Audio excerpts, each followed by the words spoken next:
Who am I speaking with? My name is Sandeep Kapur. I work for NCR, and I'm an author of an online book called emailyogi.com.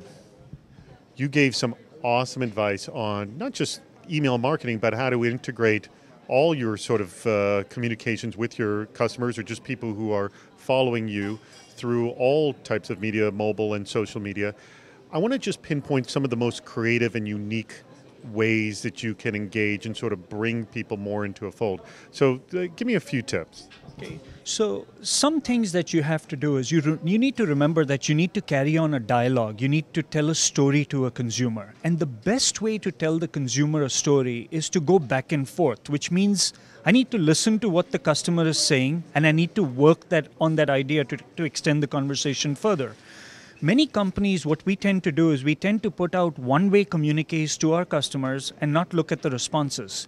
The goal should be not only telling the story across one channel, but really thinking about telling a story across multiple channels. Perhaps starting the conversation up on the website, moving to email, driving them to mobile, connecting that piece back to a direct mail piece. But think in terms of engagement, back and forth. So, okay, you're right on target. So let's get to actual specifics. Give me some creative techniques you've used to create that kind of engagement.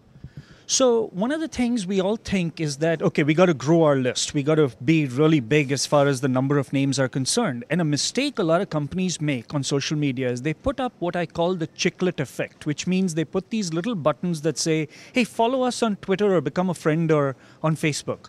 Well, why should I?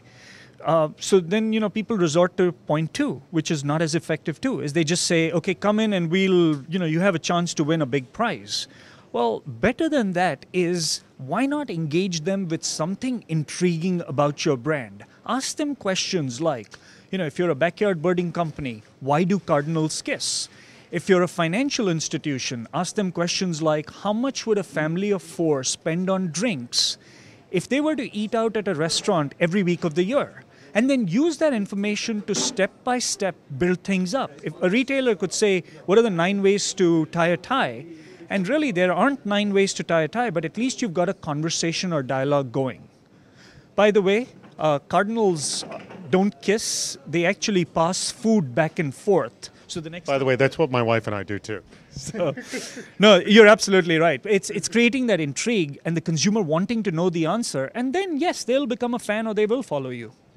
What about like creating special groups of people? Because you pinpointed something. I mean, just having somebody open something or open and then click just is recognition. It's not really engagement. But if you get people to heavily engage with you, then you can put them into a special group. I kind of like that example.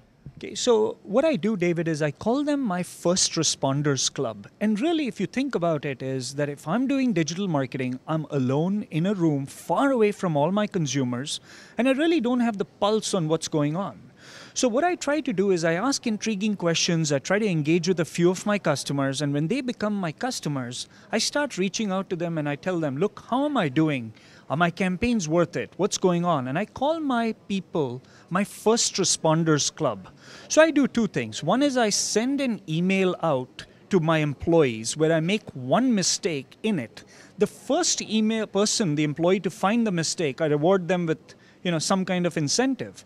It raises the awareness of my campaigns and perhaps highlights some mistakes that I have with my campaign. The second thing I do is I go to my first responders, and they usually are my influencers that help drive the success of my brand.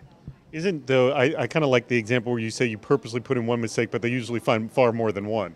They do. And it doesn't have to be a spelling mistake or a typo or a wrong link. It could be misunderstanding. So, let's say you're using the web to try to drive people to engage online versus calling the call center. Well, if you don't word things correctly, perhaps the call volume will go up. If your people don't understand what you're trying to do, how do you think the customer would? So that's the reason, you engage with your front line first and you just basically take next steps from there. Excellent. Hey, thank you so much for your time. David, good luck to you. Good luck to Dice, and thank you so much.